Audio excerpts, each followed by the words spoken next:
بسم اللہ الرحمن الرحیم الحمدللہ والصلاة والسلام علی رسول اللہ وبعد۔ ہمارے سامنے دو سوالات ہیں۔ پہلا سوال یہ ہے کہ عاشوراء کا روزہ اس کی تاریخ کیا ہے، عاشوراء کا روزہ کیسے مشروع قرار دیا گیا، اور دوسرا سوال یہ ہے کہ عاشوراء کے روزے سے کون سے گناہ معاف ہوتے ہیں، صغیرہ یا کبیرہ۔ پہلی چیز کہ عاشوراء کے روزے کی تاریخ یعنی اس کی ہسٹری کیا ہے، عاشوراء کا روزہ کیسے مشروع قرار دیا گیا۔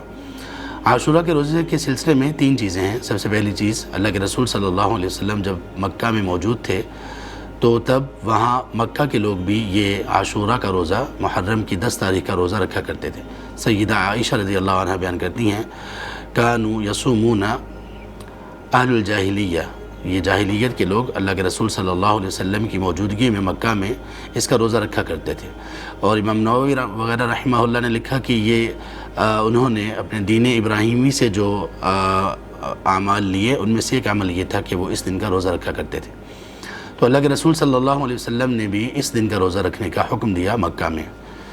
پھر جب اللہ سبحانہ و تعالی نے رمضان کے روزے فرض قرار دے دیے تو پھر آپ صلی اللہ علیہ وسلم نے فرمایا جو چاہتا ہے وہ عاشوراء کا روزہ رکھ لے اور جو نہیں رکھنا چاہتا وہ نہ رکھے، یعنی اس کو آپشنل قرار دے دیا گیا اور اس کی فرضیت کو یا اس کے لزوم کو ختم کر دیا گیا۔ جب آپ صلی اللہ علیہ وسلم مدینہ تشریف لائے تو مدینہ میں آ کر آپ صلی اللہ علیہ وسلم نے دوبارہ سے عاشوراء کے روزے کی تاکید کی۔ اس کا سبب یہ ہوا کہ آپ نے مدینہ میں آ کر آپ کو معلوم ہوا کہ یہود بھی عاشوراء کا روزہ رکھتے ہیں۔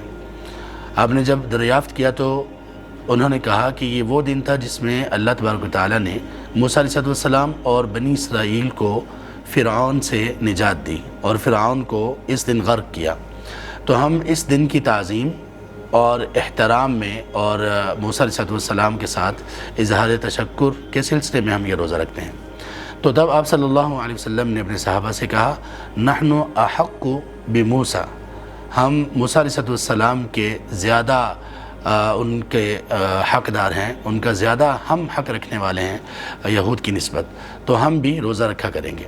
تو تب آپ صلی اللہ علیہ وسلم نے دوبارہ سے اس روزے کی تاکید کی، رمضان کے روزے فرض ہونے کے باوجود۔ تیسرا مرحلہ اس پر یہ تھا کہ آپ صلی اللہ علیہ وسلم پسند یہ کرتے تھے کہ یہود کی مخالفت کی جائے ان کے اعمال اور ان کے افعال میں۔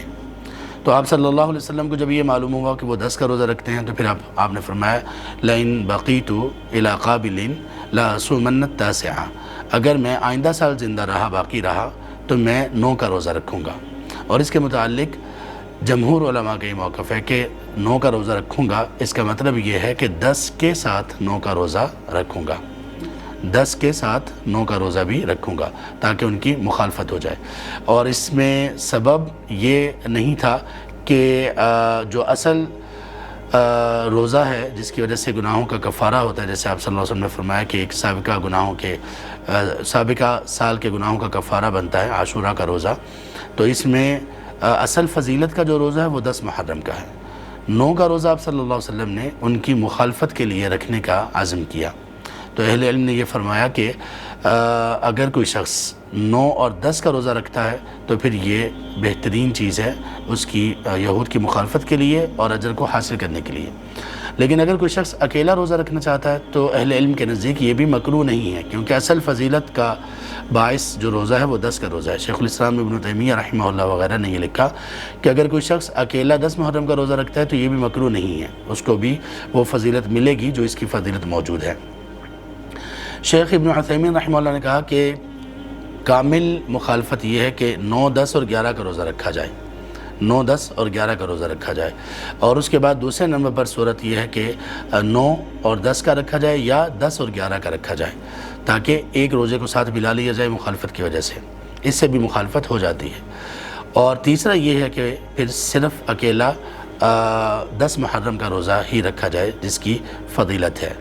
تو اس روزے کا تعلق اور کسی بھی چیز سے نہیں ہے، اس روزے کا تعلق یہ شکرانے کے طور پر روزہ رکھا گیا اور اس کو اسلام میں مشروع قرار دے دیا گیا، اور اس کی فضیلت بھی رسول اللہ صلی اللہ علیہ وسلم نے بیان فرما دی۔ اس روزے کا تعلق نبی صلی اللہ علیہ وسلم کی وفات کے بعد کسی بھی انسیڈنٹ سے نہیں ہے۔ اللہ تبارک و تعالیٰ ہمیں خیر پر قائم رہنے کی توفیق نصیب کرے اور اللہ تبارک و تعالیٰ ہمیں اعمال میں اچھے اعمال میں آگے بڑھنے کی توفیق دے. آمین یا رب العالمین.